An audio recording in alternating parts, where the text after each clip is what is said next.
Dying Light the Beast is the third installment in the Dying Light franchise, and the official sequel to Kyle Crane's story. And, oh boy, it did not disappoint. There's a lot to talk about here, so to keep this trilogy I've created consistent, we're going to do things the same as before. First, we'll go through the story as a quick refresher, then we'll dive into the full story analysis, breaking down the characters, the psychology, and motivations. And finally, we'll be talking about what the Beast does well and what it could have done better, highlighting what the game improved upon and what it didn't quite land. If you want to skip the story recap, jump to the timestamp on the screen now, and as always, if you like this video, why not subscribe and let me know what you think. It helps me out a bunch. Also, as always, this story isn't going to cover any side content, that's more of the analysis stuff. This is just going to be a quick recap. We start the story off with a recap, so thanks for destroying the purpose of my Dying Light video, but we do get some more interesting information. After Kyle escaped, he did cause some damage, but he mostly spent his time running from the GRE in the forest for a few months until he was captured. And, well, I'll let Kyle update you on how his experience has been. My name is Kyle Crane, and I'm dying. How the hell did I get here? In 2014, a virus was devastating the city of Haran in Turkey, turning people into undead monsters. Wanting to help, I joined an organization called the GRE that claimed they could stop the spread and save the world. They lied. 99% of the global population was wiped out. Those left fought to survive every day, but infected known as volatiles owned the night. They were fast, relentless, and damn near impossible to kill. Miraculously, some of us discovered we had a form of immunity to the virus, but our fate was worse than the infected. We were hunted, captured, and subjected to brutal experiments. I've survived 13 years of this torture. But I can't take any more. I'm at peace with dying.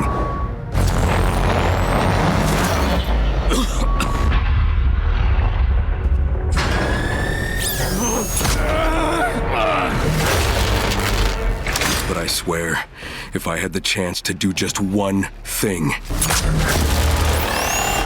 I would kill the bastard who's behind all this.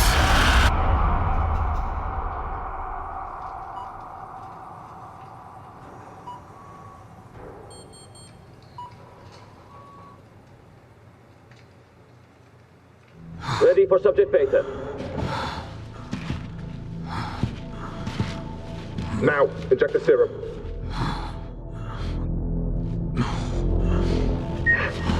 Damn it! He's waking up! Hold him still! Inject him, quickly!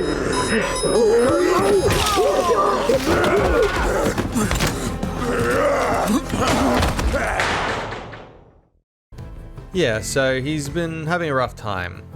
Luckily though, Kyle would be given the opportunity to escape. A mysterious voice lady would help him with this task. He's a bit slow, but luckily he finds some adrenaline, and as he waits for an elevator, he starts to lose his mind a little bit.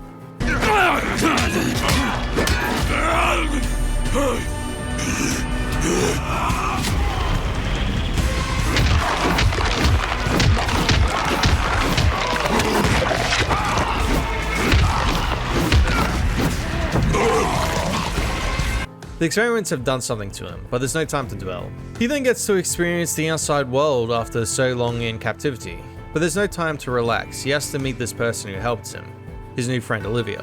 She informs Kyle of the situation and also informs him that he isn't able to take on the Baron by himself. He first needs to regain his strength, and the best way to do that is getting into a wrestling match with this abomination.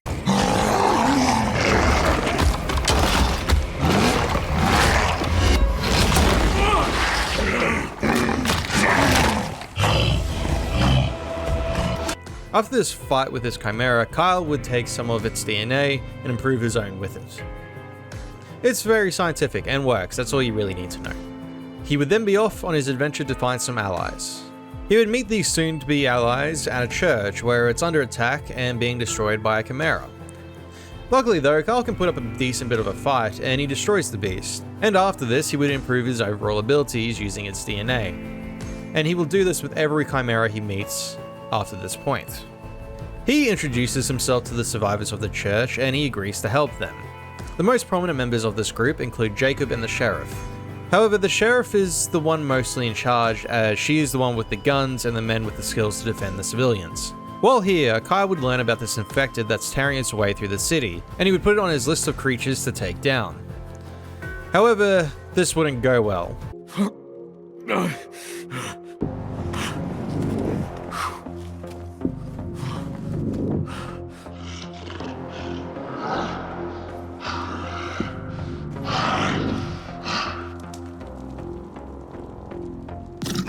Shit! Jacob, I lost it. Where are you?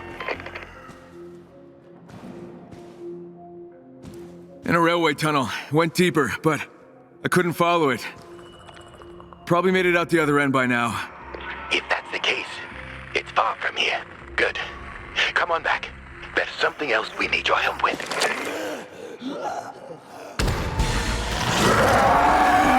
Oh, fuck. Luckily, when everything goes south, he would still make it out in one piece. He would then head back to Olivia to talk more about the serum he has been injecting himself with. He talks about he isn't too sure about sticking some mysterious substance into his body, which is a reasonable concern. However, Olivia stresses how it's perfectly safe, so he'll just take her word for it. After this, he would go onto the power plant to restore the power to the city. While there though, he would be betrayed by the guy who is meant to run the place, and is captured. This doesn't last very long though, as he unleashes the beast and tears a bunch of the Baron's men apart. Hands where I can see them!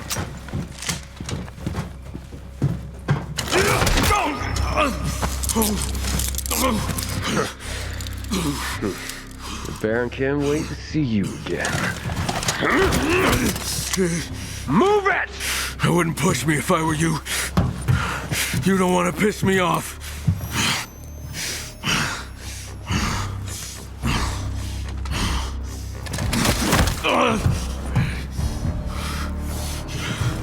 Move!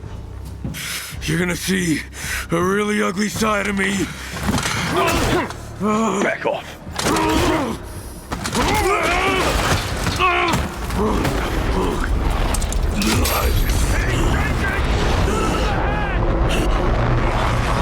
He would escape and continue doing his research on the Baron. This would lead him to learn that the Baron's scientists use a red mist to attract the chimeras to their location, as well as other infected, which he could use to his advantage. Some time would pass, but eventually he would get a lead. The sheriff knows where the Baron is and where his men are operating, so Carl decides to go check out this mine where they're located, but it's quickly revealed that the sheriff sold him out.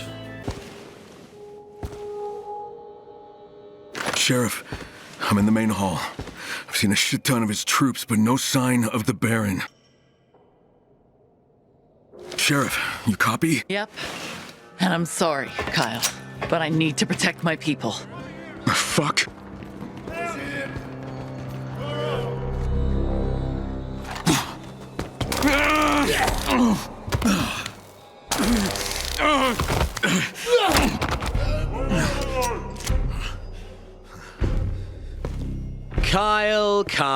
Kyle. I have to admire your fortitude. You just don't give up. I hope you enjoyed your brief taste of freedom. Let's call it a field test, shall we? Are you gonna tell me why you turned me into a lab rat? Why you tortured me for all those years? I'm building the future, Kyle. But your role in that grand experiment has come to an end. Fucking lunatic. True genius is often mistaken for insanity by those of inferior intelligence. So now you found someone new to torture. He is the perfect subject, Kyle. He is the future, and you, I'm afraid, are the past. Future, huh?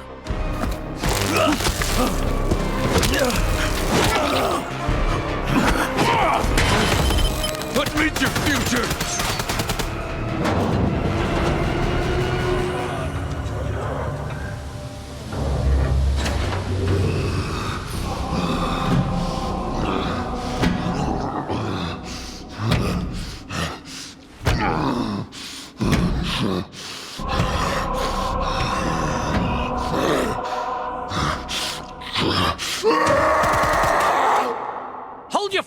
here, idiots! I need him alive!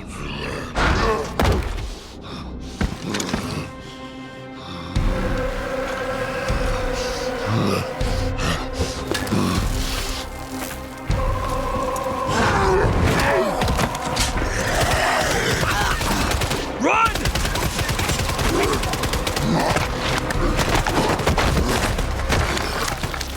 Damn it, I need him alive! But you, Crane, I need dead!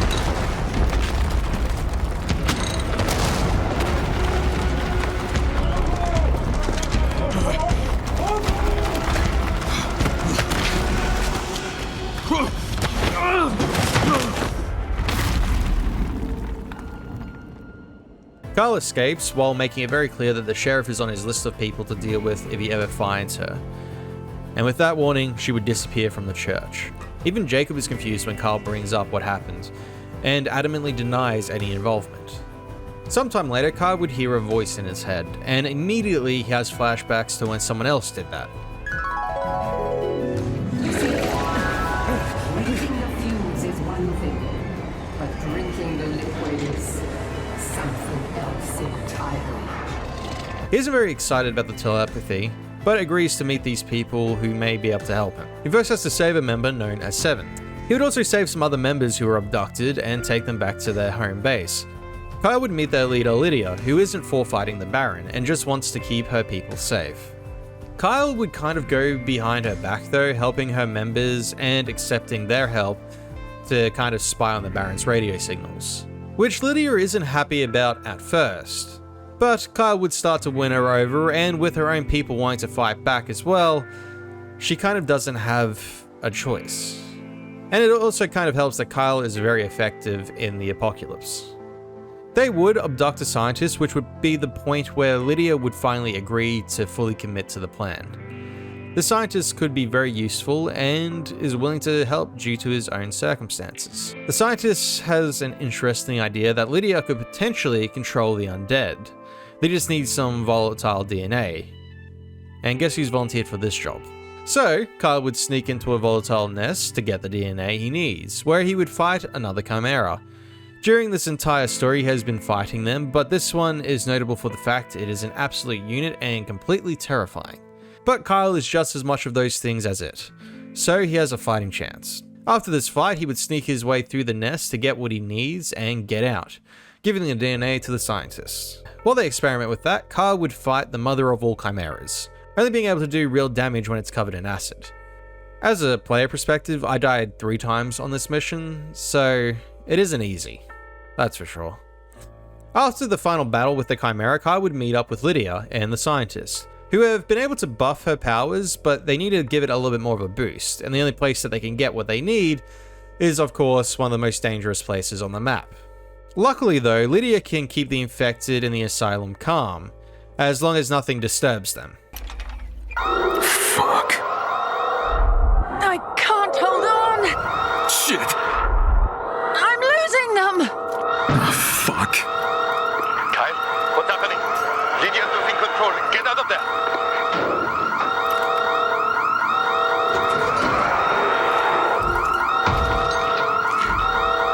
Time to get the hell out of here.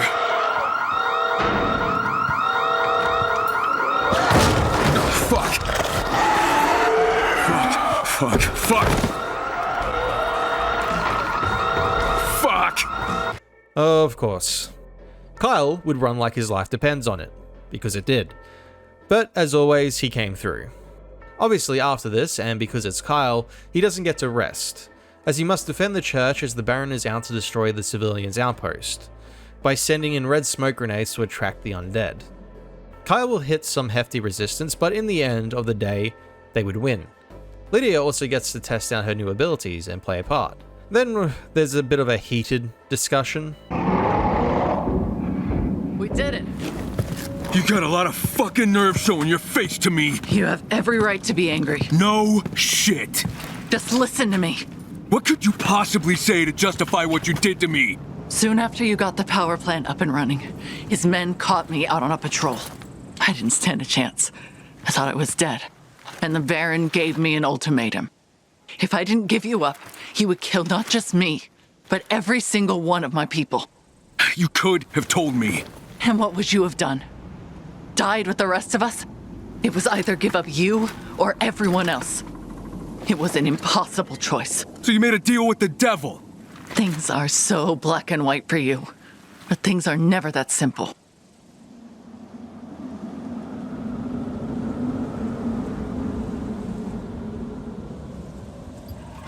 Where have you been all this time? I hid out in the woods. I knew you were looking for me, and I understood why. Is that why you lured me into an ambush? I am so sorry. It tore me apart to do that to you. But it was either that or sacrifice everyone I care about. The rest, you know. But when I heard about the bombing and what you did to save my people, even after I did what I did, even after betraying you, I knew I'd made a terrible mistake.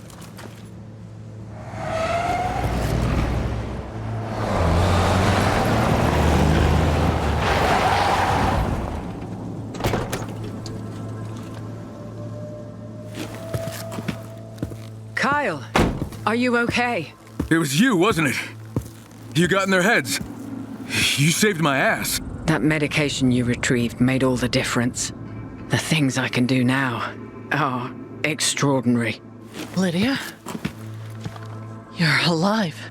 We all are. No thanks to you. I just did what I thought I had to. You cast us out, sent us off to die. But as you can see, we survived. We thrived. But how? We learned to control the infection. Made it work for us. You saw us as a threat, thought we'd get you all killed. The truth is, without us, you'd be dead now. You're right. I'm sorry. I was wrong. I've been wrong about so many things.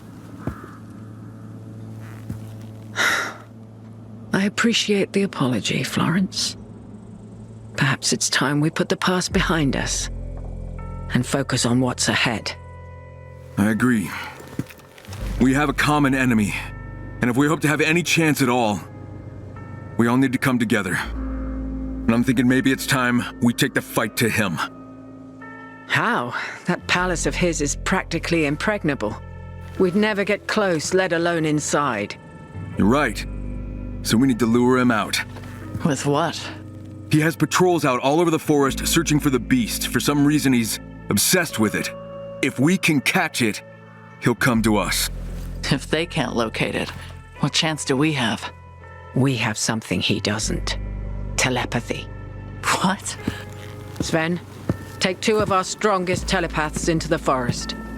See if you can sense the beast's whereabouts. If we can find it, we can catch it. And we need a place to trap it. I know of the perfect spot, near our cave. All right. But how do we get it there? The same way they lured the infected to the square. The red gas. That might work. But where do we find some? The ENF factory, that's where they make it. The Baron has a stockpile there. All right. We have a plan. Kyle, if you can go to the factory and grab those gas canisters, Florence and I can set the trap. So with that sorted, they plan to catch the scariest infected in the entire place. And their plan actually succeeded. However, Kyle has to knock it around a bit with a baseball bat until it's unconscious, where Lydia can then swoop in and restore it back to its human state. Back in the cave, the mysterious man recovers and introduces himself. Time to wake up. Can you hear me? Give me a sign if you can.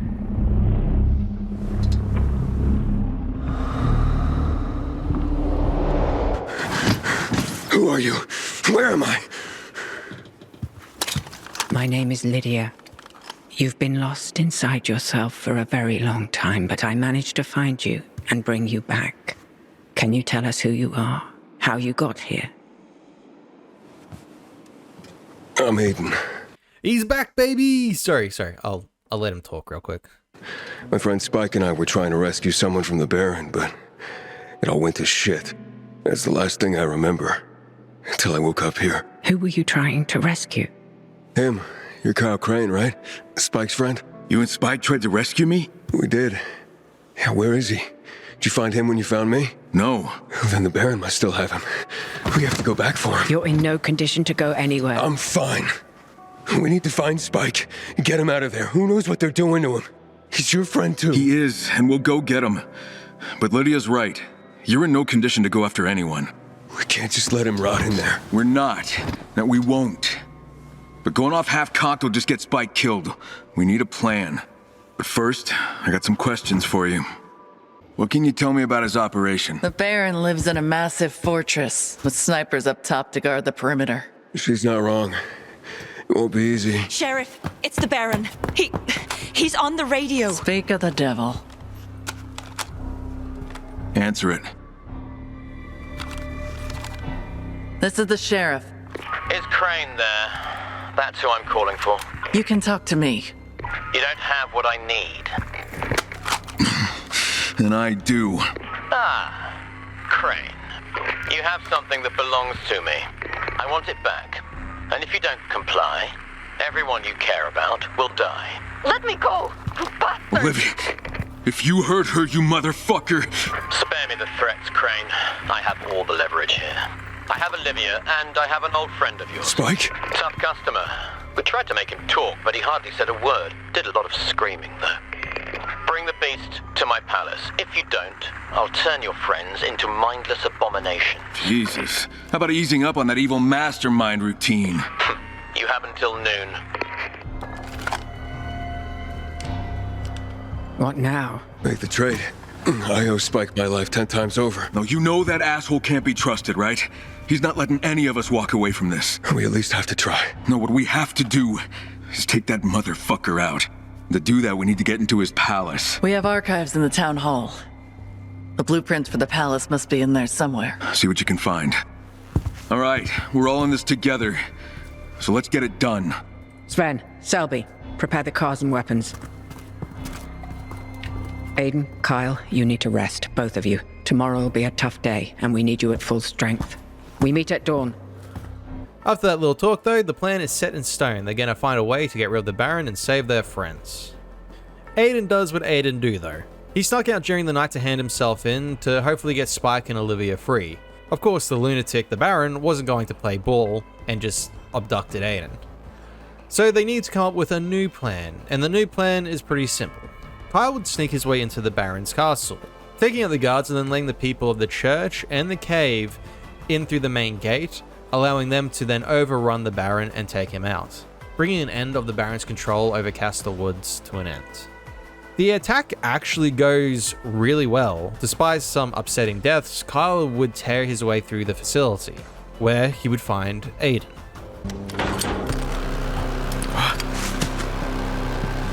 I'm sorry, Kyle. What?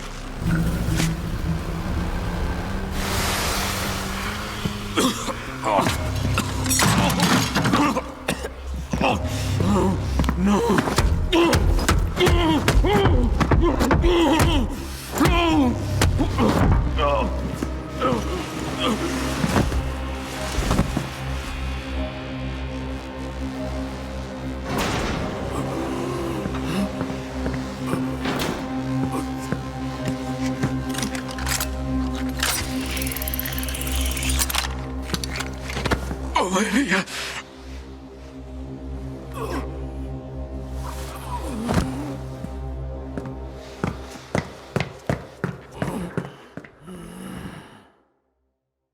After this, when Aiden regains consciousness, we get one of the saddest scenes in the series.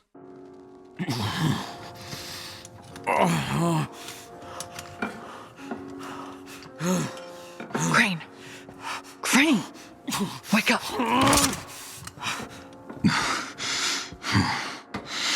What the fuck is this?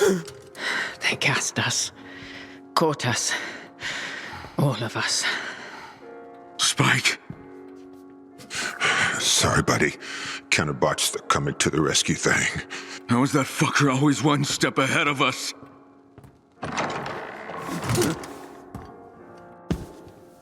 Ah, you're all awake. Good. Olivia, what did you do? Crane, please, don't be so tiresome.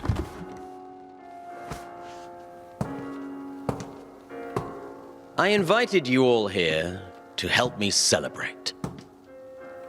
As you all played a part in bringing my life's work to completion. Crane here was one of the first human volatile hybrids ever captured. I spent years researching every aspect of his mutated DNA, but the final tests could only be conducted in the wild. So I allowed you to escape. Bullshit.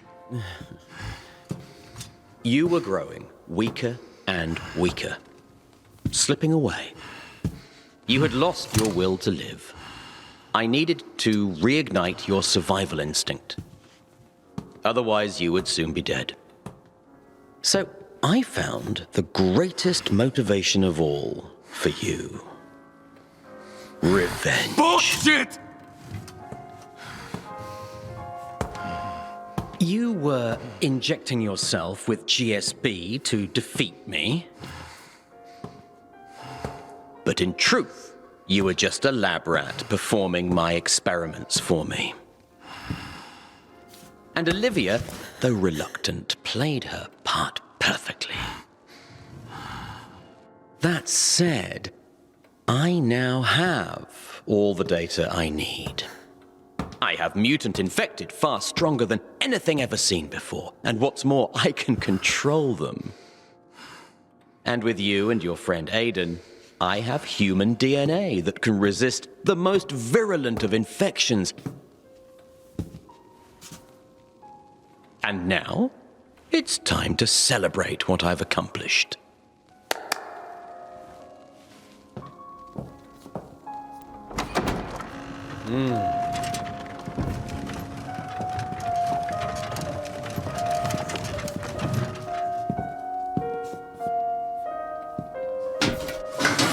Oh.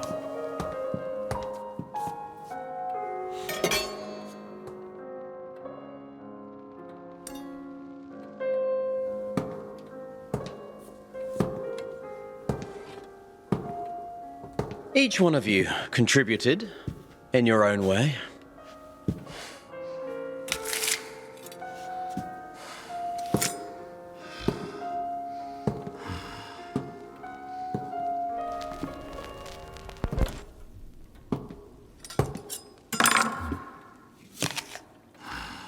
Spike, you came to rescue Crane, but instead brought me an even more resistant specimen. A hybrid who provided the breakthrough I've long been searching for. But now that I have what I need, I no longer need you.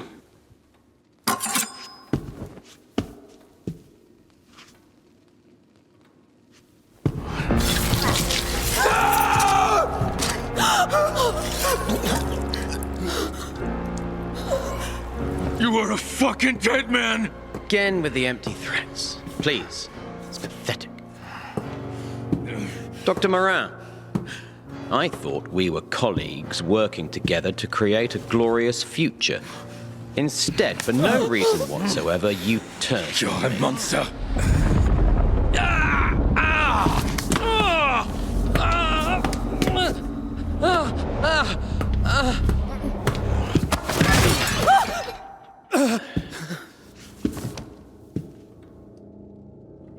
Where was I? Dr. Moran, right.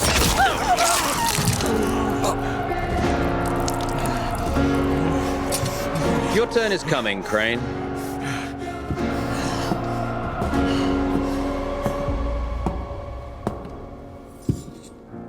But first, you will witness the end of everyone who you care about. Of course, it's nothing new to you, is it?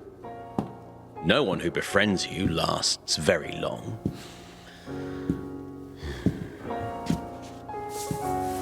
Wake up, Lydia. Wake up! That's better. I want to feel your fear and see the life leave your eyes. No, stop. Please. Please don't do this. They brought this on themselves, Olivia. You don't have to do this. This is what happens to those who cross me.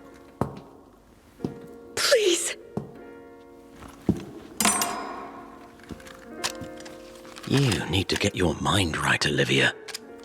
You need to prove to me that I can trust you. Put Mr. Crane out of his misery. Put him down, like you would any wounded animal.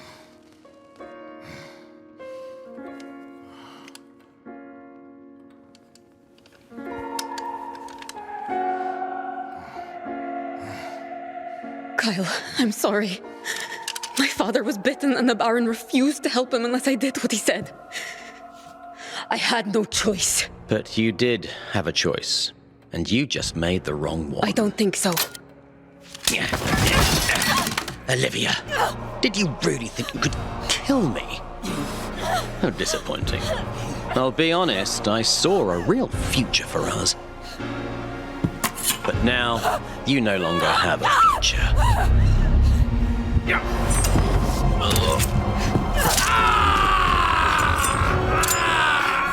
Kyle, I'm so sorry.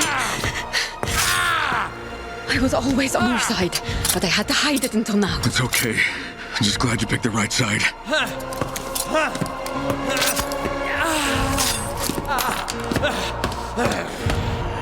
That motherfucker is mine! Kill them all! I'm going after him! Free the others!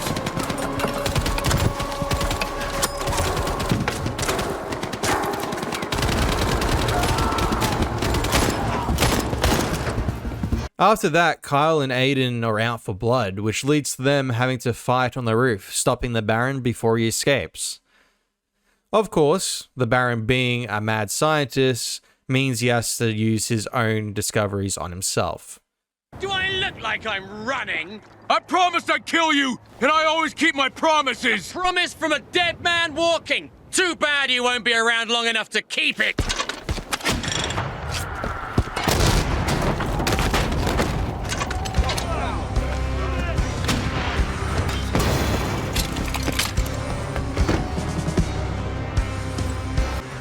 Prepare to witness the culmination of all my work. A new species. Engineered to dominate not just the virus, but humanity itself.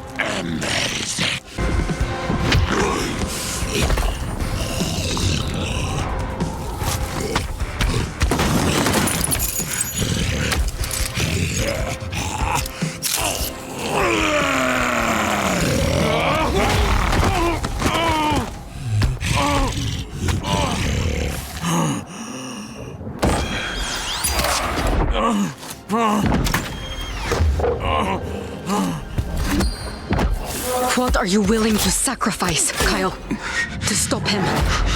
Everything.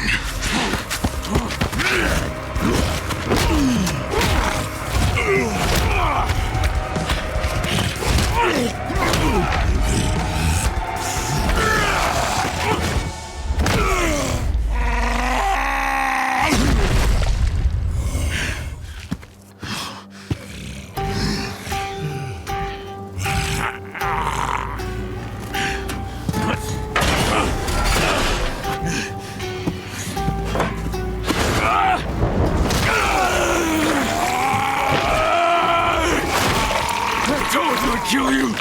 Die! Die!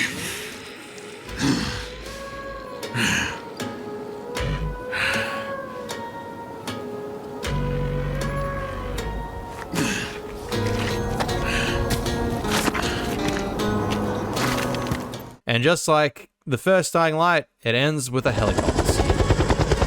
It's good to hear your voice, Kyle. I guess our story wasn't over. You! Are you fucking kidding me? We had to go underground, but we've always been here. The Baron was one of ours, until he wasn't. As usual, you proved to be an exceptionally valuable ally. Enjoy your freedom. You've earned it. I won't let this go. Not this time. Leave the past where it belongs, Kyle. Focus instead on the good we can do together. Yeah. I will focus on you.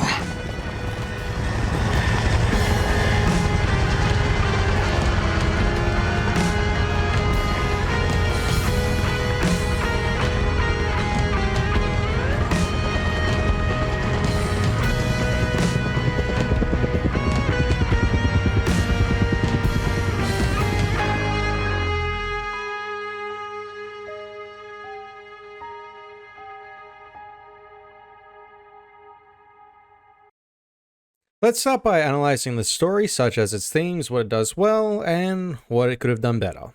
Yeah, what's your real name, though? Starchild? Right. Listen, man, the name's Starchild. I got flowers in my hair, and I've been through too much to care what anyone thinks of me. The biggest themes in Dying Like the Beast are revenge, regret, hope, and survival. Revenge runs through every part of Castor Woods. Everyone there has been screwed over in one way or another. The people from the outpost have been attacked by the Baron's forces multiple times, and the survivors hiding in the caves, well, they've got every reason to want revenge, after being experimented on and tortured. But the funny thing is, most of them don't actually care about revenge at first. They're too scared, too broken. They just want to survive. It isn't until Kyle shows up, until they see him fighting back, that they start to believe that revenge is even possible. And not just that, a better way of living. He gives them hope, and that's something they haven't had in a very long time. In a lot of ways, Kyle probably relates more to the people in their cave, as they were treated just like he was. One side mission that really stuck with me, even if it isn't remarkable on the surface, involves two brothers. You try to help the younger one save his older brother, but deep down the older brother already knows it's hopeless, but doesn't let that on. Instead, when the first mission is done, he asks Kyle to grab a few birthday gifts for his younger brother. Small sentimental things to remember him by. And then we get this moment.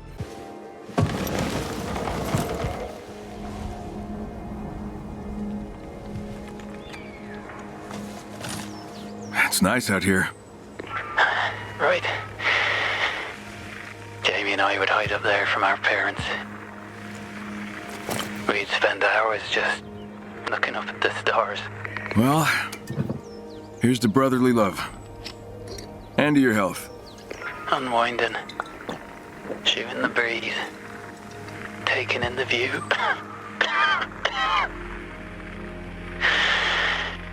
Moments like these are what make us human. Easy to forget that, huh? Too easy. Kyle, there's not much I have to offer, but treat this moment as a gift. From me to you. Yeah, thanks. I appreciate it. Liam, your condition, how bad is it? It's bad. What about that medicine? Should we look for it? Will it help? No. It's a quiet emotional change of pace, one that reminds you what the beast is really about. The small human moments that still manage to survive in a world that's this cruel. Overall, the themes of this game are no different to any other zombie media, but it still does it well enough that it feels interesting and new. Is that enough? You idiot! You killed him! No. He's just taking a little nap. Now do your thing, and do it quick, because I'm too tired to knock him out again. Let's start with the man of the hour, Kyle Crane.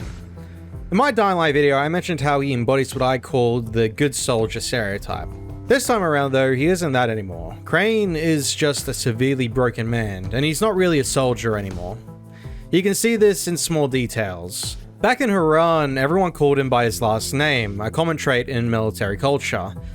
But in Castor Woods, everyone just calls him Kyle. He's not a soldier anymore, he's just a man chasing revenge against someone who's hurt countless others, just like he once was. As always, Kyle downplays his achievements. He doesn't care about the fame he built up in Haran. In fact, when people bring it up, he kind of shrugs it off. He's uncomfortable with attention and doesn't like talking about himself. which only happens twice in the whole game. One of these times is with Olivia when she reveals that her dad was from Haran and so on. And it's interesting because Kyle is very uneasy about being seen as a celebrity. What's interesting though is that while Kyle has changed, he hasn't completely lost who he was. He's still colourful with his language, still tries to help people he thinks deserves it, and even though his exterior is much rougher now, deep down he's still a kind man. He still does what he thinks is morally right. The difference now is that he doesn't answer to anyone but himself. A recurring theme with Kyle is his guilt and PTSD. There are missions involving Starchild where Kyle has to literally face his guilt and regrets. He relives some of his worst moments, most notably the deaths of Jade and Raheem. These scenes give us one of the rare glimpses inside his mind. Normally, Kyle hides behind his humor, swearing, and the tough exterior that he has. But beneath all of that is a man who's still haunted by his failures in Haran. He hates himself for it, even lashing out physically as if he's trying to punish that part of himself that failed. It's also interesting that all his guilt is tied to Haran, not his family. We can assume Crane didn't have a partner, but surely he had family. It makes you wonder if maybe his childhood was rough, or if he simply doesn't feel the same guilt about their deaths because he wasn't directly responsible for them. Either way, it adds another layer to his character. A man who's lost everything, but only truly blames himself for the things he thinks he could have stopped. He still also has a habit of carrying the weight of the world on his shoulders. Kyle Crane's arc in the Beast is ultimately about a man who has lost everything, his friends, his humanity, and his purpose, and is forced to confront the one question he has been avoiding since the end of Dying Light 1. Is he a hero because he genuinely wants to save people, or because he can't live with the guilt of failing them? I'm Aiden. My friend Spike and I were trying to rescue someone from the Baron, but it all went to shit. That's the last thing I remember. My boy Aiden is back, and man does it feel good. We don't get much of him, only at the end of the story, but it's still great to see him appear. I don't have too much to say about Aiden as a character since I already covered most of that in my Dying Light 2 video, but I do want to take note of the changes he's gone through. Aiden seems to be mostly alone this time, so whether he left Dying Light 2 with any companions is uncertain, or maybe he lost them along the way. One thing for sure though, he and Spike clearly spent a lot of time together after the events of Dying Light 2, especially once they found out about Crane. They must have traveled a serious distance, but that's nothing new for him. Aiden has grown up quite a lot. Just look at this man's beard. He still has his blackouts, but it's good to know he hasn't completely lost his mind after everything he's been through. It only got worse because the Baron experimented on him. Something worth noting is that after Spike, Aiden has likely lost everyone who has ever meant anything to him. Mia, Luan, they're not mentioned, and that silence says a lot. But he might find some solace in the fact that he isn't completely alone anymore with Crane being around and being as competent as he is. What's really interesting is how different Aiden and Kyle are from one another. Both are survivors living with guilt and loss, but the way they handle it couldn't be more different. Kyle's worldview is grim. He's driven by revenge and justice, while Aiden is driven by hope. You could argue Aiden's the optimist and Kyle's kind of a pessimist, but they're both good men doing whatever they can to achieve their goals. Spike. Sorry, buddy. Kinda botched the coming to the rescue thing. There isn't much to talk about regarding Spike, except to say that man was loyal to the end and honestly deserved way better. Spike is also the most consistent character in the Dying Light franchise, being in every game up to this point, making him the link between Kyle and Aiden. This also means for Crane, Spike was that one person who reminded him of who he was before everything went to hell. Seeing them together again, even briefly, felt like watching two brothers reunite after years of pain. The bond is also special as no one else went through everything that went on in Haran. So his death was the final moment of Kyle's old life coming to an end. I really wish we got to see Crane and him interact just a little longer, but at least he got to see his friend one last time. May he rest in peace. This might be hard for you to hear. Well, just say it. I didn't know this until now, but it looks like my father was the one who brought you to the Baron. What? But he didn't bring you here to torture you. He brought you here to help you. I guess the Baron had other ideas. I'm sure my father wanted nothing to do with any of that. Yeah. But he still brought me to the Baron. Not voluntarily. I told you.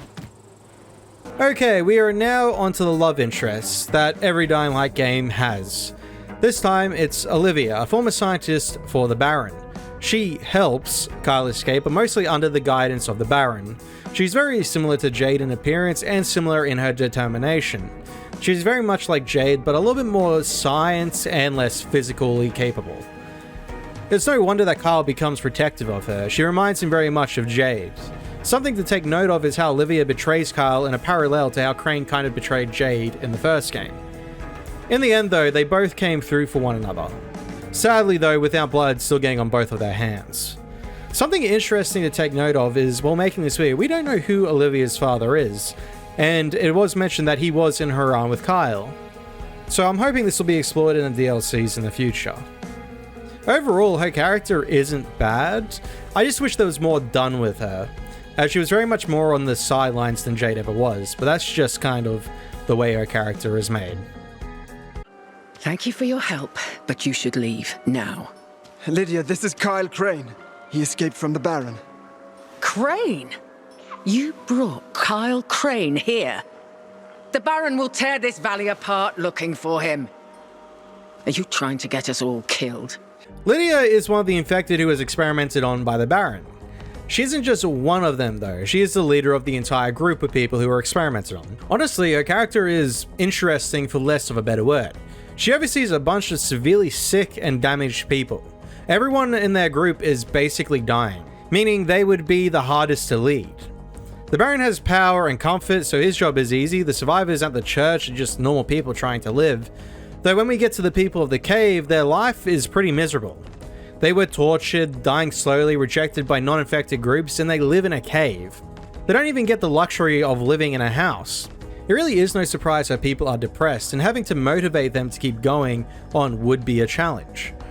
It makes sense why she doesn't want to put her people at risk when we first meet her. She can't afford her people suffering another loss, as if they do, they probably won't be able to continue going on. Lydia is a very serious person. She doesn't do chit-chat, and I mean, I can't blame her. Have you ever lived with a person who is constantly miserable? It's bound to affect you. Now imagine that with an entire group who is looking up to you for answers. She's very loyal to her people and arguably self-sacrificing for the group she leads. She accepts the risk of experimenting on herself so she can control the dead to help give the members of her group a better life. Which is mental when you know what happened to the last guy who tried something like this. I'm so sorry, kid. Thank you. I'm still annoyed Kyle was so chill with her doing this, knowing what happened. But whatever. Anyways, at the end of the day, she plays an important role in the story and arguably becomes one of the most powerful people in the entire place. Being able to control the dead is one thing, but she really carries her own weight when she's by herself as well, which can be seen in the final fight. Prepare to witness the culmination of all my work. A new species. The Baron is definitely a stereotypical villain, like many of the others in the franchise. However, he's a nice mixture between Rice and Waltz. He's a personal villain for Kyle, as he was the man who tortured him for years, similar to how Waltz was for Aiden. And he also has that desire for power that Rice had. He is a great combination of both of these villains. The Baron is an extremely smart man, and most likely a sociopath, who is extremely self-serving.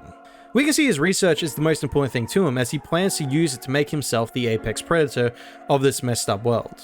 We don't get to see many of his horrible actions, but we get to hear about them, allowing us to imagine what he has done in the past. Arguably, he is the worst villain in this entire franchise. Yes, Rice extorted people and killed people, but it's nothing a criminal would normally do. Waltz hurt people, yes, but you can be kind of empathetic and sympathetic to the man, as he's doing it to save his daughter Mia's life. And yes, if he completed his goal, he would probably kill hundreds of people. But who wouldn't do that for their own child? But the Baron, he takes people and tortures them, and he doesn't just kill them. His methods are inhumane, and he has no sympathy for what he's done. By the end of the game, his brilliance is undeniable. He's got Kyle, Aiden, even the leaders of the factions cornered. Everyone's dancing to his tune. The only reason he doesn't win is because of a single variable that he probably didn't expect. The Baron isn't insane, he's logical. And in a world built on madness, logic like his might just be the scariest thing left. Even the GRE went into hiding because of him, only coming back after his death. The Baron is the scariest villain in the series, in my opinion. Thank you, Kyle. People around here are starting to lose faith. I guess they don't trust that God is watching out for us anymore.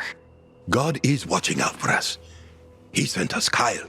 Dying Light the Beast fixes many of the complaints I had with the first two games. First of all, the chimeras, or the boss fights, whatever you want to call them, actually have some personality and something that makes them each interesting, unlike 2, they just had the same monster each time. The rewards for defeating these bosses are actually worth it as well, giving you more abilities. Most boss fights are story related and woven in really well, something the other games struggled with. It gives a natural progression to Kyle becoming stronger and stronger. The progression of Kyle being weak as well also makes sense, as being held hostage for years is bound to drain someone's strength. And this all works well into making a coherent and consistent story. Something I complained about in Dying Light the Falling was how it kind of eliminated a key component of the game, that being the parkour. In The Beast, the game does a great job of combining both the city and the open land environment, making both forms of travel relevant. The parkour is also a great combination of the first and second game, keeping the fast pace of the first and incorporating the smoothest from the second. Speaking about smoothness, let's talk about the gun handling. It is immaculate in this game and is the best that it's ever been in this entire franchise. Every shot is satisfying in a lot of ways believable, especially now that Crane is using his gun sights properly. There's also plenty of variety to choose from, but not so much that you feel like you're finding a gun around every corner. This applies to resources as well. I thought crafting stuff was going to be easy with how much stuff there was, but in reality, it wasn't super easy. It also wasn't super difficult, it was a perfect balance in my opinion. The guns themselves are also really cool to use and mess around with. Some are just really satisfying to use, like the submachine guns, but the payoff for that is you burn through your ammo very quickly. The homemade rocket launcher was also a lot of fun to mess around with, especially with all the different ammo types you can use. The snipers were cool, just being able to shoot long distances, the crossbow is interesting and silent, and the pistols are pistols, same as with the assault rifles. They're good, but nothing too different from the previous games. I do wish that some mods were a little easier to craft, as I found myself investing in 1 or 2 and just ignoring the rest during the entire story, as it wasn't long enough for me to upgrade everything, and thus limited my ability to explore everything it had to offer. But I suppose that's why you go and join other people's games, to see what you missed. The multiplayer is actually pretty good, but it does have its flaws that I will touch on later. For the things I like though, working as a team is much more doable in this game and works well with the chimeras, and it's definitely fun playing with friends, if you have any. But if you're like me, playing with randoms is also just as fun. Or weird. Let's talk about how the game looks. And I mean, there isn't much to say except it's a massive improvement from the first and second game. They got rid of that yellow texture from the first and got rid of how bright everything was from the second. The game kind of has a nice mixture of both.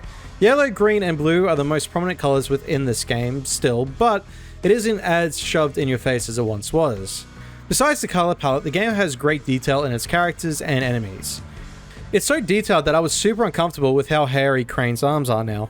I mean, just look at them. A good example of all of these details can be seen with the people who are infected. They have sunken in faces and you can see the infection working its way through their bodies. They all look sickly, but are all at different stages. We can also see how clean and healthy all the scientists are and soldiers compared to the normal civilians. It's good visual storytelling. The world's elements are also a lot more realistic. Every place has details, there's something going on, unlike Dying Light 2, where a lot of the map felt empty, and not empty in the fact that there is no one around, empty in the fact that the streets are too clean for the apocalypse. Character customization is back, and Kyle has finally learned how to wear different segments of clothing, instead of just one outfit the entire time. This allows us as players to customize Kyle to make him look however we like. He also wears it on the main menu screen, which is neat. I spoke about the gun handling, but the movement in general is super smooth, but also super fast. The game took the fast, chaotic, and energetic pace of the first game and combined it with the smoothness of the second one, adding to an overall enjoyable experience. Something I was happy to see change and something I complained about in the second game was the amount of combat skills and parkour skills you can unlock. It was overwhelming, and for me anyways, I never used all the moves. This was not a problem in the Beast though.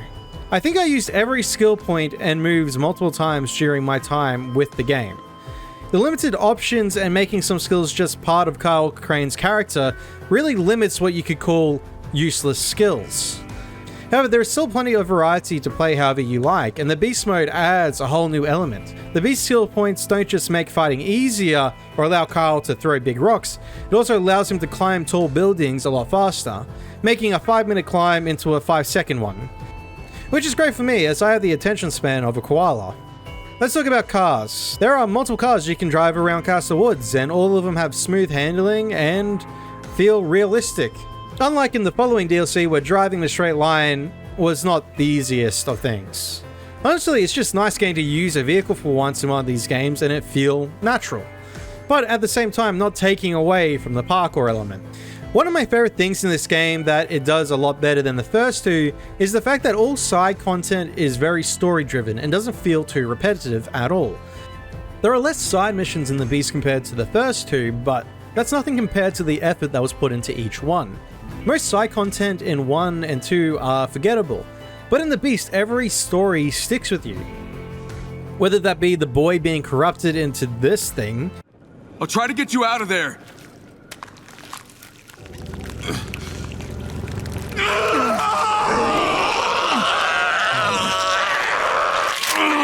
Kill me! I beg you! No! Or it be one sibling getting the other a gift before he dies, or discovering a mysterious tree with weird properties, or diving into the mind of Kyle Crane. Every piece of side content is worth playing through because it really is just as good as the main campaign. Which is very rare for a lot of these games. A lot of games struggle with side content and being too repetitive. I mentioned the characters, but I feel like I should stress that every character you meet more than likely will be enjoyable to interact with or serves a purpose. We have the spiritual man who helps Kyle process his grief. We have these two scummy people who killed everyone on their island. Every person serves a purpose and is unique. Well, except for the faceless soldiers, but you can't get everything you want. The final thing I think I should cover is the fact that even though this is my third game in the franchise, my heart still pounds like a racehorse when the chase scene starts. The volatiles are still terrifying and arguably are a lot scarier than the chimeras. Now that I've spent my time praising the game, it's time for me to talk about the things that it could have done better. And although I have been praising it, there are still some issues. Let's start with the story issues. The characters have a habit of constantly telling Kyle things he already knows, especially in the beginning.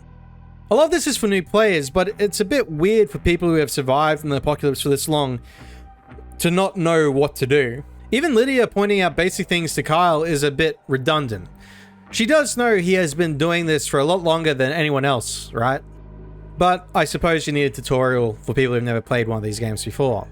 Something else that was a bit odd was that one side mission makes one of the main missions seem off. Kyle finds a guy who is controlling the undead, and then it controlled him. Then later, the Doctor and Lydia mention that it's hypothetically possible, and Kyle then just goes along with it, asking if it's possible, even though he already knows it is and knows the risks. I suspect this side mission is meant to be played after this scene, but as someone who was doing a lot of side content, I had that awkward moment where I think the roles were meant to be reversed. Although the parkour is super smooth and enjoyable, it's a bit of a shame the game doesn't focus on it as much anymore. It's a feature of the game, sure, but it isn't the main focus. You can definitely tell the developers want to round out the game a bit more as well as the story, but I fear this might have affected some of the parkour elements, not giving players as many areas to run around and do what they like. This game probably has the least interesting parkour environments. The first game had the amazing environment for parkour. The second was good, but different in the fact that you were so high up on these tall buildings. The Beast really doesn't have either. There was only a few times that I would use the roofs to travel, which I feel like was a key component of these games before this one. And it's just not as prominent here. The multiplayer, although nice, it really isn't the best. Movement does look a bit janky at times. It's also weird seeing multiple Kyle Cranes just roaming about. For some reason this wasn't too noticeable in the other games, but I realized it a decent bit in this one. maybe due to the fact of its great amount of detail. Something else that kind of bothered me as well is that traveling this world with friends is nowhere near as enjoyable than it was in other games. I feel like a lot of the map is flat and is not as chaotic and doesn't favor itself to the multiplayer. Another thing that also bothered me a bit was the lack of world activities to take part in. Something both Dying Light 1 and 2 had were activities to mess around in the world with, normally parkour challenges. This is noticeably lacking in this game, which does have its pros and cons. Some cons for these things is that it can take you out of the story a decent bit. I remember finding these things a little jarring outside of the main game. Despite this though, with them missing, it's very noticeable how much they actually add. The little challenges give you something to do after you finish the main story. I feel like this could have been fixed with a toggle option maybe, giving players the option on whether they want to take part in these side modes, or leave it for when you complete the game. As even though I've finished the game, there's nothing else to really do except walk around and explore the map, which is a little disappointing. Something that was a little noticeable but not super common is some of the lines are a bit cheesy / awkward. The most noticeable example of this is, well, this. You don't want to piss me off. You're gonna see a really ugly side of me. It just sounds like an edgy teenager a bit. These lines aren't prominent, but can be seen in some scenes. Another thing was the vehicles. Yes, I mentioned how they are a massive improvement, but my problem isn't with their handling. It's with how these utes or trucks, for my American viewers, all look the same. Also, they still have fuel in them. Like, that's a precious resource. I wouldn't waste it if I was these people. Also, there's the whole thing about fuel going bad, you know? This also comes into another issue with things just respawning after you've already been there and looted them. But I will say though, this issue isn't as bad as it was in Dying Light 2, where it's a lot more in your face. I also felt like the map wasn't used to its fullest. There's a lot of areas where you never have a reason to go there, unless you're just going off on your own to explore. But this may change with the DLCs in the future, giving you a reason to go to these locations. Dying Light the Beast did basically everything I hoped for in this game. It improved upon most of the complaints with the second game and the issues I had with it, and crafted a really well-rounded story while exploring important and interesting themes. The Dying Light franchise to me has always been about the human spirit, hope, revenge and loss, and acceptance, and the human race's immaculate ability to carry on.